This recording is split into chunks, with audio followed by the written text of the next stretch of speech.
नमस्कार स्वादर महक को आपण मानक बहुत बहुत स्वागत। तेबे पालंग सागर रेसिपी पाई मु एठी रखिछि 4 पीड़ा पालंग साग। मु ताको धोईकी चुना चुना करके काटी रखिछि। 2टी मीडियम साइज रा टमाटो। एही रेसिपी पाई टमाटो निहाती आवश्यक, याको केबे भी स्किप करिवेनी। या सहित रखिछि गोटे मुठा ग्रीन मटर, गोटे बड़ साइज रो आलू एवं 2टी मीडियम साइज रो बैगण को मु एमती सरू सरू कि एठी काटी रखिछि। एथि सहित मु रखिछि 2टी बड़ पियाज। आपण चाहिए पियाज बदल रे रसुण छिचा भी पके पारंते, ता स्वाद मध्ये बहुत ही बढ़िया लागे।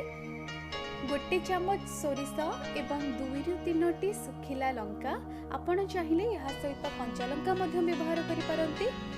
स्वाद अनुसार लूण आ सोरिष तेल।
देखंतु सागर एबे पूरा पूरी पानी मरी आसिलानी, माने पालंग साग एबे पूरा पूरी प्रस्तुत।